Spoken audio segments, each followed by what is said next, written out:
오늘 함께 나눌 말씀의 제목은 말씀이 나귀를 풀다입니다. 이제 예수님이 이제 예루살렘에 오셨습니다. 어, 뭐 전에도 예루살렘에 오셨지만 이번에는 좀 달라요. 왜냐하면 전에는 예루살렘에 왔다가 돌아가셨지만 이번에 오시면 이제 못 돌아가십니다. 예수님은 예루살렘으로 오는 길에 계속해서 제자들에게 내가 이번에 예루살렘으로 가게 되면 사람들에게 고난을 받고 죽임을 당하고 제3일에 살아나야 하리라는 말씀을 여러 번 하셨습니다. 예수님이 이제 예루살렘에 오셔서 제일 먼저 하신 일이 뭐냐면 어린 나귀를 타시는 일이었어요. 자, 오늘 본문 2절 말씀을 우리 같이 한번 읽어 보겠습니다. 2절 시작. 이르시되 너희는 맞은편 마을로 가라. 그리하면 곧 매인 나귀와 나귀 새끼가 함께 있는 것을 보리니 풀어 내게로 끌고 오라. 자, 예루살렘에 이제 들어가기 위해서 예수님이 이 제자를 보내시는 거죠. 그리고 그 제자들에게 하신 명령은 굉장히 심플합니다.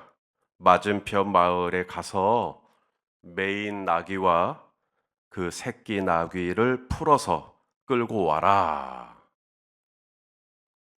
어려운 말 아니죠. 자, 여기서 마태복음의 그 또 다른 특징이 하나 나오고 있습니다.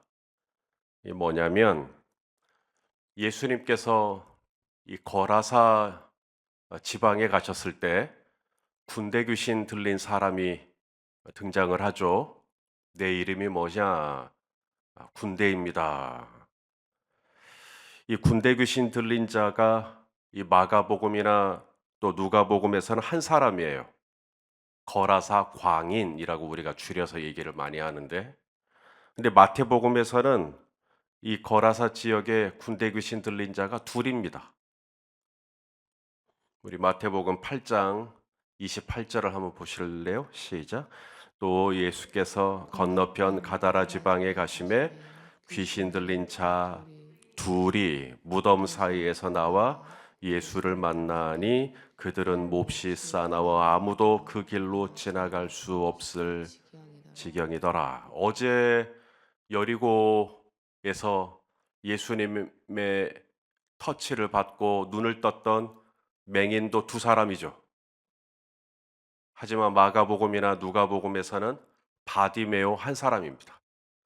이처럼 마태복음은 꼭 둘이 나와요. 오늘 나귀도 마찬가지입니다. 다른 복음서에는 새끼 나귀 한 마리만 얘기합니다. 그런데 마태복음은 새끼 나귀와 그 어미 나귀, 그러니까 같이 있어요. 왜 마태복음에서는 나귀가 두 마리인데 왜 마가복음이나 누가복음에서는 한 마리인가? 이해하기 어렵지 않습니다. 처음엔 두 마리였죠.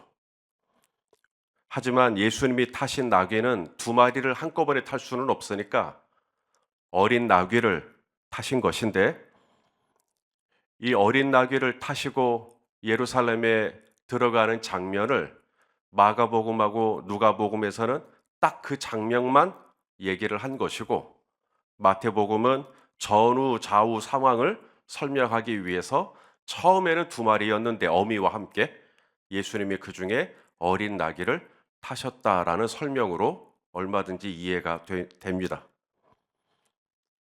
어쨌든 문제는 뭐냐면 이 나귀가 매여 있는 나귀라고 하는 부분입니다. 나귀가 매여 있었다라는 말은 무슨 말일까요? 그것은 이 나귀에게 주인이 따로 있다는 이야기입니다. 들나귀가 아니라는 거죠. 야생의 나귀가 아니라는 겁니다. 매여 있다라는 말은 이 나귀의 주인이 따로 있고 이 나귀는 그 주인의 보살핌을 받고 있었다라는 것을 의미하는 것입니다.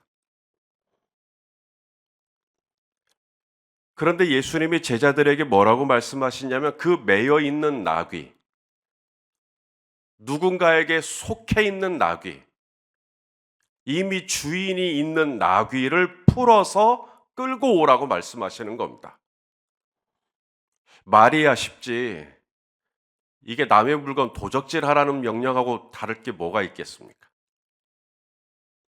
어쩌면 제자들은 예수님의 이와 같은 명령에 굉장히 당황했을지도 모르겠습니다.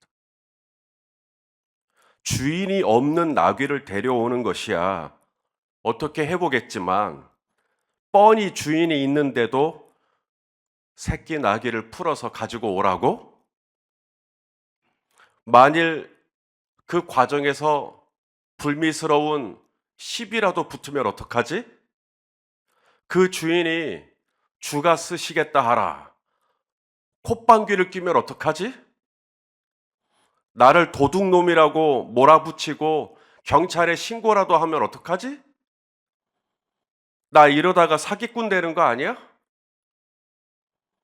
만일에 주인이 새끼 나귀를 가져가려면 돈을 내라고 요구하면 어떡하지?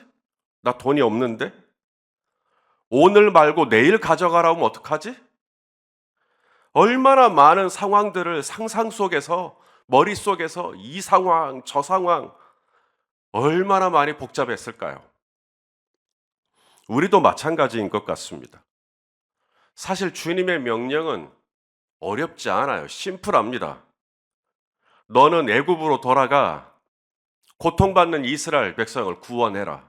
어렵지 않죠. 하지만 모세는 복잡해집니다. 애굽으로 돌아가라고?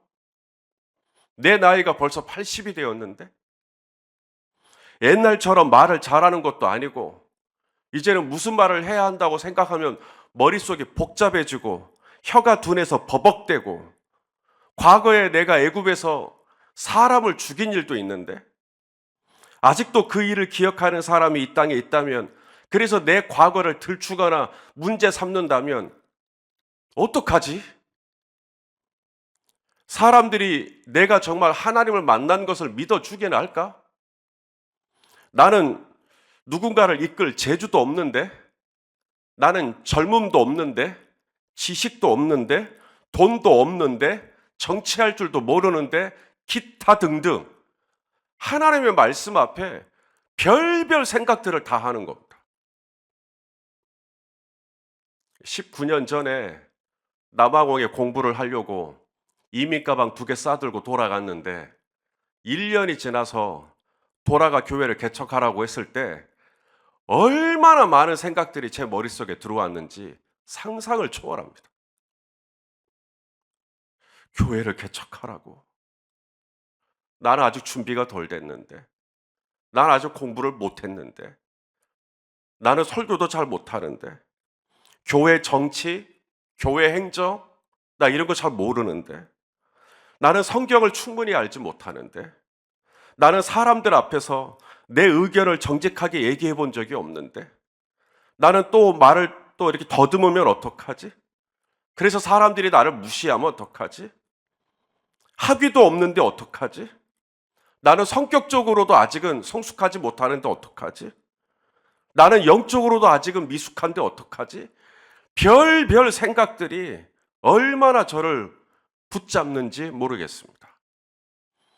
저는 우리 목자와 목녀들도 마찬가지였을 거라고 생각해요. 처음에 목자와 목녀의 권한을 받았을 때 얼마나 머릿속이 복잡했겠어요. 올해도 처음으로 신임 목자가 되신 가정에서 저한테 질문하시더라고요. 목사님, 왜 우리한테 목자와 목녀를 하라고 하셨습니까? 자기들은 지금도 생각해보고 있는 거죠. 왜 교회에서 우리 부부를 목자와 목녀로 추천을 하셨을까? 이래 봐도 안 되고 저리 봐도 안 되고 이렇게 문제가 많고 이렇게 연약하고 이렇게 실수가 많은데 왜 예수님은 제자들에게 매여 있는 누군가에게 소속이 이미 되어 있는 그 나귀를 발견하면 풀어서 끌고 오라. 예수님은 왜 이런 말씀을 하셨을까요? 제자들이 누군가에게 이미 속해 있는 어린 나귀를 풀어서 끌고 오면 얼마나 복잡한 상황들이 이후에 펼쳐질 수 있을지 몰라서 그렇게 하라는 거 아니고, 또 이미 남의 것인 그것을 풀고 끌어서 가지고 온다라고 하는 것은 도덕적으로나 윤리적으로나 맞지 않다는 것을 몰라서 예수님이 이런 말씀을 하신 게 아니죠. 예수님도 알죠. 그럼에도 예수님은 아는 게 또 하나가 있어요. 그 매여 있는 어린 나귀를 풀어서 끌고 오려고 할 때 이 주인이 이 한마디면 풀어줄 거라는 걸 알고 있어요. 주가 쓰시겠다 해라. 자, 우리 3절과 4절 말씀입니다. 읽어보시죠. 시작. 만일 누가 무슨 말을 하거든 주가 쓰시겠다 하라. 그리하면 즉시 보내리라 하시니 이는 선지자를 통하여 하신 말씀을 이루려 하심이라. 일러스되. 여기에 주저하는 제자들, 그리고 확신과 평안함이 있는 예수님이 대조가 되고 있습니다. 예수님은 조금 더 걱정하지 않습니다. 제자들이 맞은편 마을에 가서 매여 있는 이 나귀를 풀어서 끌고 오는 일에 있어서 조금도 의심하지 않습니다. 이 일이 제자들이 생각할 때는 굉장히 복잡한 일이에요. 이러면 어떡하라, 저러면 어떡하라, 별별 생각들 때문에 잠을 다 설치겠어요.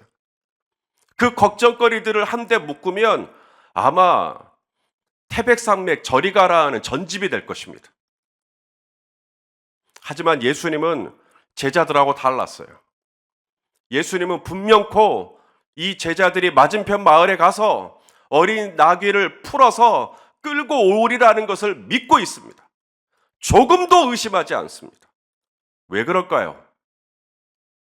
이 나귀 주인하고 예수님하고 서로 아는 관계여서? 예수님은 어쩌면 지금 이 나귀 주인의 이름이 나오지도 않죠. 일면식이 없었을지도 모릅니다.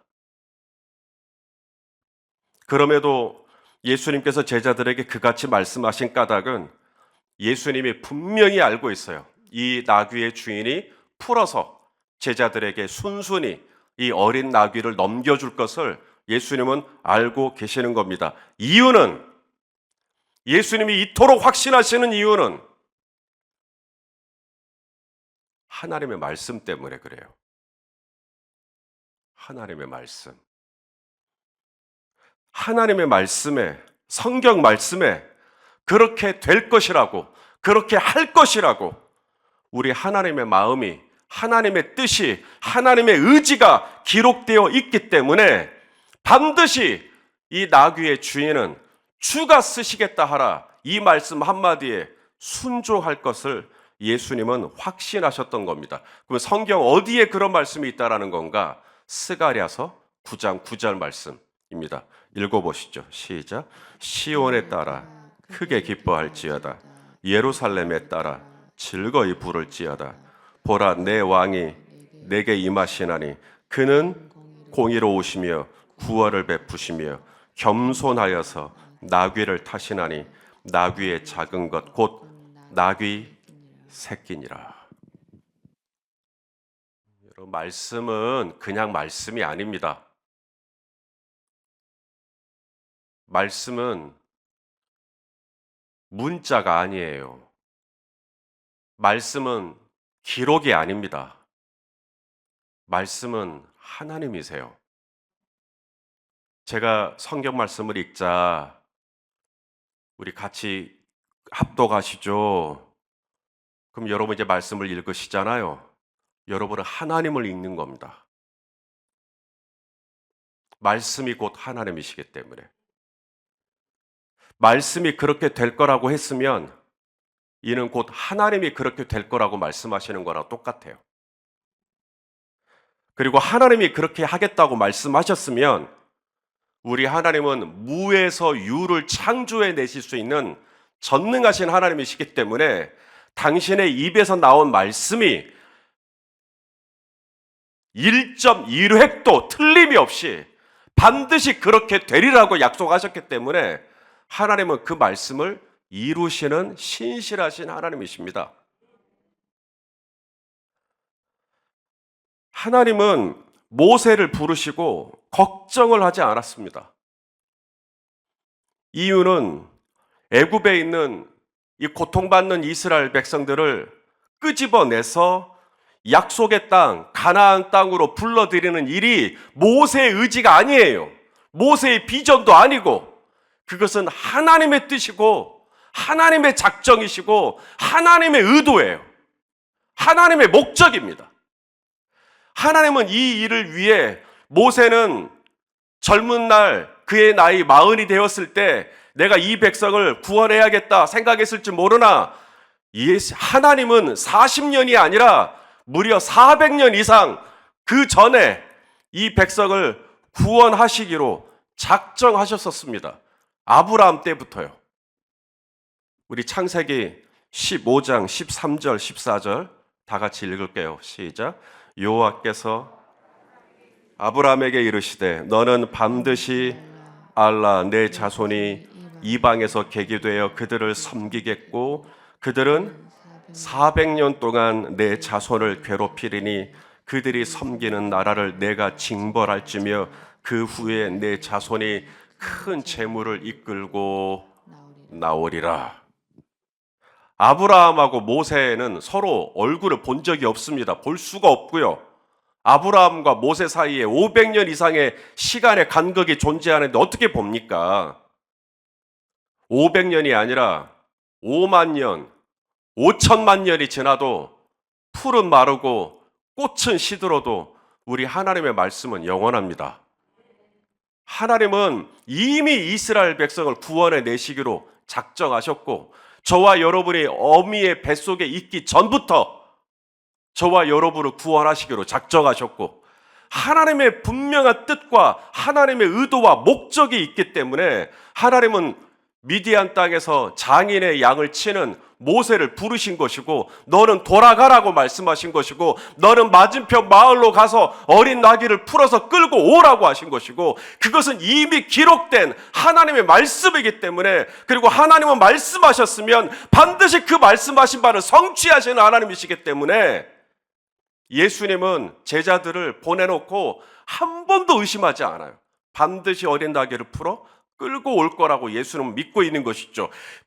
맞은편 마을로 가는 제자들만 걸음이 무거워요. 이러면 어떡하지? 저러면 어떡하지? 말씀을 모르니까. 그래서 우리가 뭐 새로 사업을 시작한다든지 새로 교회당을 건축한다든지 새로 뭐 어디 이사를 간다든지 새로 어떤 사역을 한다든지 항상 말씀과 함께 하셔야 됩니다. 먼저 말씀 받고 그 일을 진행하셔야 됩니다.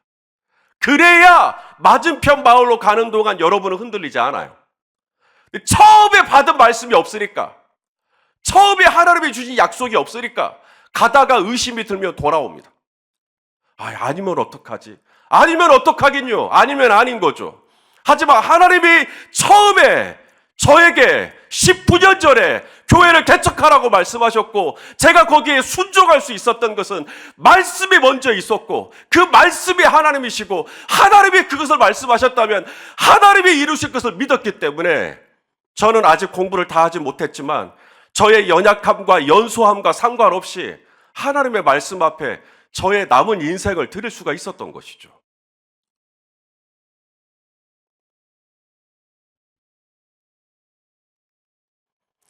하나님께서 모세를 쓰시겠다고 결정하신 이유는 그가 나이가 젊어서도 아니면 충분히 연로해서도 아닙니다.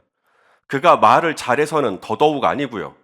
그가 바로의 공주의 아들로 자랐다 하여 그의 과거의 성장 배경이 어떠하다 하여 그의 외모가 어떠하다 하여 하나님이 모세를 쓰시겠다 결정하신 게 아니에요. 하나님은 이미 모세를 부르기 전부터 이스라엘 백성들을 엑소더스 하시기로 결정하셨어요. 수백 년 전부터. 모세가 이 땅에 태어나기도 전부터. 그리고 하나님이 영원부터 작정하신 그 일을 이루기 위해 말도 못하고 혀도 둔하다고 하는 목동 출신의 이 모세를 부르시고 너는 가서 내 백성을 구원하라고 말씀하신 것입니다. 하나님의 저와 여러분을 부르시고 어떤 일을 시키실 때는 이미 그 일이 일어나기 훨씬 더 전부터 하나님의 뜻과 작정이 그 안에 담겨 있는 것이죠. 그리고 하나님의 나에게 맞은편 마을로 가서 매여 있는 나귀를 풀어서 끌고 오라고 말씀하실 때는 반드시 그 일이 될 것이기 때문에 하나님이 저와 여러분에게 명령하신 것입니다. 성공이란 내가 뭔가를 이루는 게 아닙니다. 성공이란 하나님의 말씀이 성취되는 것이 성공입니다. 제가 바라는 성공은 제가 뭔가 목회적으로 삐까뻔쩍하고 그런 거 아닙니다. 제가 진정으로 바라는 성공이란 저의 목회 사역을 통해 말씀이신 하나님의 말씀이 우리 성도님들의 삶에 성취되는 것을 보는 것입니다. 하나님이 말씀하신 대로 정말로 성도님들의 삶에 하나님의 약속들이 이루어지는 것을 보는 것만큼 성공은 없어요. 교회당이 얼마나 크냐? 저는 관심도 없습니다. 한 번도 관심을 가져본 적이 없고요. 저의 최대의 관심은 주가 쓰시겠다 말씀하실 때 정말로 그 말씀이 우리 성도님들의 삶에 성취되어지는 것을 보는 것. 저는 이것이 저의 비전입니다. 성도 여러분, 오늘 말씀을 한 번만 듣고 이게 뭔 말이지 싶으신 분들은 오늘 말씀을 한 번만 더 들어보세요. 그래도 모르겠으면 한 번만 더 들어보세요. 여러분 그거 아십니까? 하나님은 여러분을 부르시고 택정하시고 하나님의 자녀로 삼으시고 지금까지 한 번도 후회한 적이 없다는 것을. 그것은 여러분의 나이가 어떻고 여러분이 얼마나 배웠고 여러분이 어떠한 성장 배경을 가졌고 그것과 하등의 상관이 없습니다. 하나님이 저와 여러분을 부르신 것은 우리가 뭘 잘하고 우리가 뭘 못하고 그런 외모를 보고 부르신 게 아니거든요.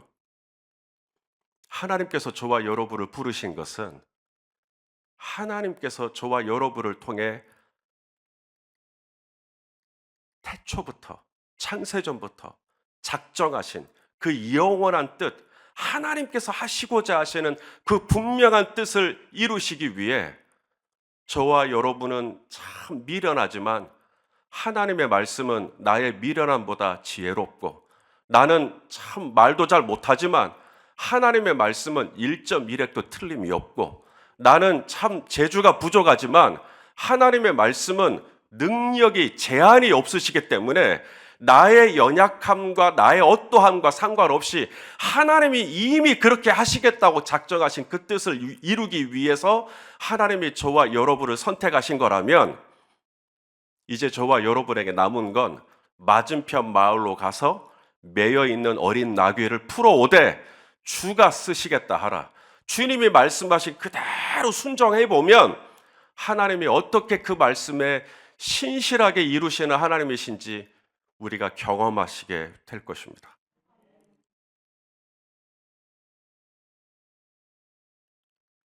제가 부족한 걸 몰라서 하나님이 저를 목사로 부르신 것도 아니고 우리 성도님들 제가 볼 때 너무 잘하시지만 우리 성도님들이 부족한 걸 몰라서 하나님이 눈이 멀어서 우리 김미정 집사님을 부르시고 우리 김주미 집사님을 부르시고 우리 이종화 집사님을 부르시고 우리 황병창 장로님을 부르시고 하나님이 몰라서 저와 여러분을 구원하여 주신 거 아니란 말이죠. 나는 참 부족하죠. 내가 부족해도 이 말씀을 이루시겠다고 하시는 하나님의 뜻은 너무나 정확하고 능력이 제한이 없으시기 때문에 하나님이 나를 부르셨으면 하나님은 반드시 이 말씀을 이루실 것입니다.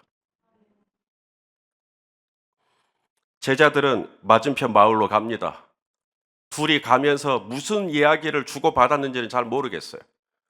야, 매여 있는 나귀를 풀어서 갖고 오래. 어떡하냐? 그래도 가자. 그래도 갑시다. 마침내 매여 있는 나귀를 발견하고 주인에게 똑같이 얘기합니다. 주가 쓰시겠다 합니다. 순순히 주인이 풀어줍니다. 그리고 건네줘. 제자들은 그때 깨닫습니다. 내가 그동안 염려했던 모든 것들이 기우였구나. 순종해보면 압니다. 순종해보면 내가 이것을 경험하기 전까지, 순종을 하고 하나님의 말씀이 신실하게 이루어지는 것을 경험하기 전까지 얼마나 내가 인간적으로 염려와 걱정과 근심을 하고 있었는지. 이 세상은 내 말빨이나 내 논리나 내 설득으로 돌아가지 않아요. 이 세상은 오직 하나님의 말씀으로 돌아갑니다. 말씀을 의지하시고 나도 나를 보지 마세요. 오직 나를 부르신 하나님의 말씀을 바라보시고 정말로 이 말씀이 하나님이신 것을 경험하는 저와 여러분 되실 수 있기를 바랍니다. 그게 인격적으로 하나님을 만났다라고 하는 거예요. 정말로 이 매여있는 나귀를 풀어보고 당신들 지금 뭐 하시는 거예요? 왜 제 걸 풀어요? 주가 쓰시겠다 합니다. 그런데 모든 게 다 풀어져 버려요. 말씀에 순종했더니 여리고성이 무너져 버려요. 말씀에 순종했더니 요단강이 갈라져 버려요. 말씀에 순종했더니 반석에서 물이 나와요. 순종해보면 압니다. 우리 하나님이 얼마나 말씀에 신실하신 하나님이신지. 스가랴 9장 9절에 이미 하나님이 그렇게 하시기로 작정하셨기 때문에 2명의 제자를 맞은편 마을로 보내놓고도 예수 이름은 아무 걱정이 없어요. 우리 하나님이 얼마나 말씀에 신실하신 분인지 아니까. 우리 성도님들도 신실하신 하나님의 말씀을 의지하고 두려워하지 말고, 이렇게 말하니까 꼭 이번 주 주일 말씀을 다시 복귀하는 것 같은데, 두려워하지 말고 하나님이 얼마나 신실하신 하나님인 것을 알고 순종의 기쁨이 날로 쌓이는 저와 여러분 다 되실 수 있기를 예수님의 이름으로 축원합니다. 기도하시겠습니다. 존귀하신 주님, 주가 쓰시겠다 할 때 말씀에 순순히 순종했던 무명의 나귀 주인처럼 여러 생각하지 말고 하나님의 말씀에 순종하는 우리가 되게 하여 주시옵소서. 예수님의 이름으로 기도합니다. 아멘.